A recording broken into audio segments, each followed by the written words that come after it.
mold has the ability to hijack your nervous system because your body, it doesn't understand mold toxins, which is different from mold itself. The toxins that mold makes, it's kind of like penicillin is a concentrated mold toxin, but one little pill has a huge effect on your body. If you're getting that absorbed through your skin from your house, but it's not the good penicillin, it's a poison, or you're breathing it, man, it's going to mess you up and it's going to have systemic effects. So I just realized I got a problem, and I went through and I did everything you can do to detox my body. And I became aware of how important it was to look at mold in structures and just to control moisture levels and water.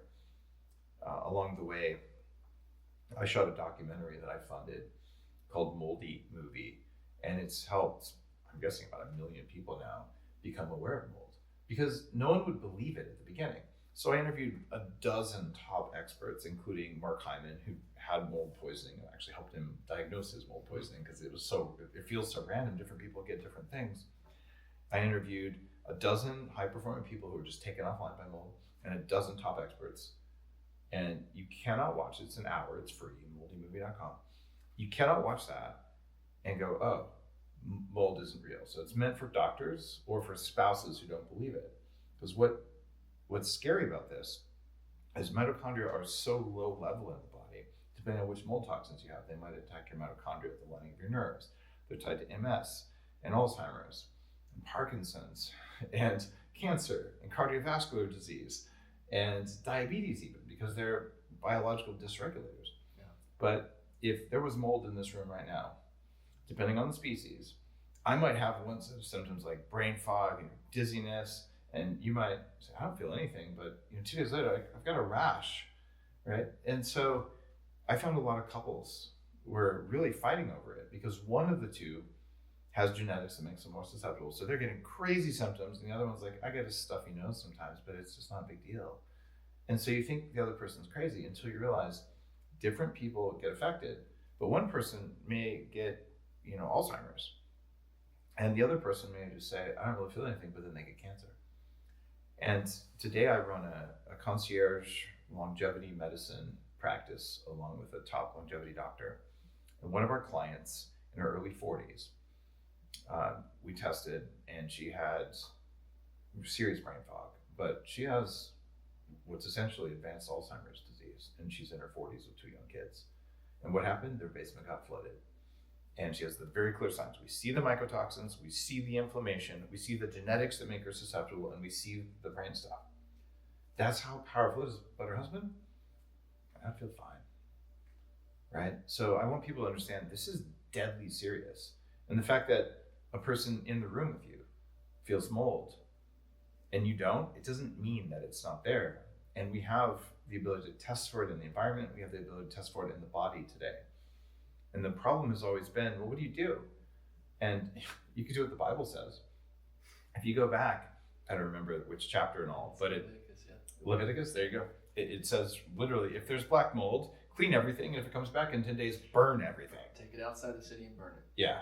And so we've known about this for 2,000 years, yet somehow we just don't talk about it. And the reason this is so important, I'm talking with some of the people in the government about troop readiness. Every barracks is full of mold, and you cannot perform at your best in mold, even if it's not affecting you very much. And every university, every high school, every elementary school has mold because they don't spend money on maintaining the buildings.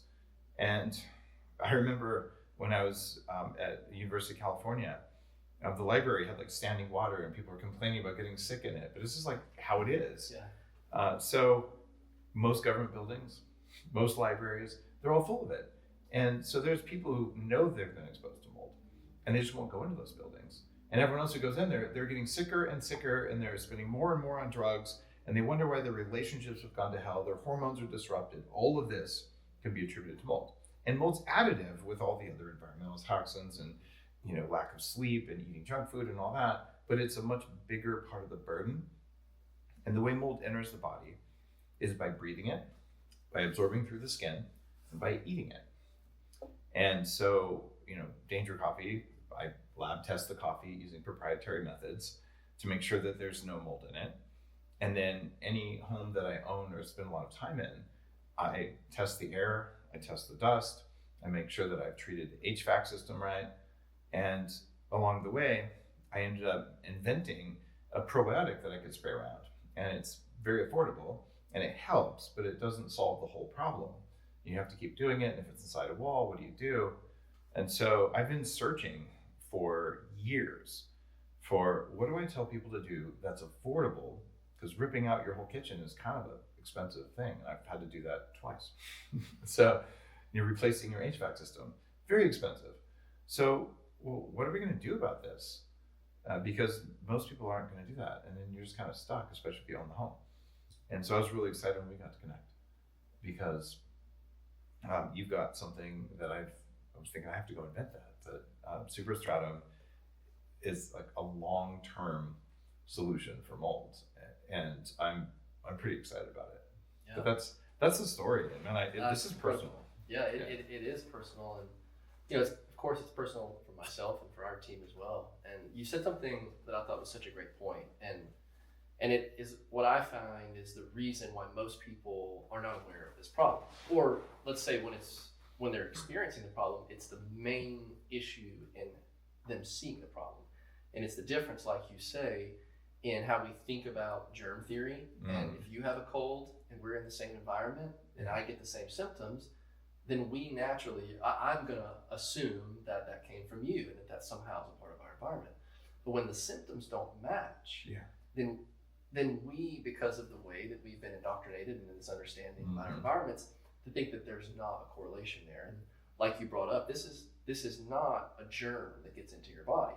This is toxicity in the body, and that behaves completely differently. And the issues with relationships, now those are we haven't even talked about yet the what mold does to the body. But then you move on into the interpersonal and all the ways that it impacts your life, and it's tremendous. And you know, we were equally as excited to meet you, certainly because of your reputation in the space and your own personal story, but also for Home Biotic.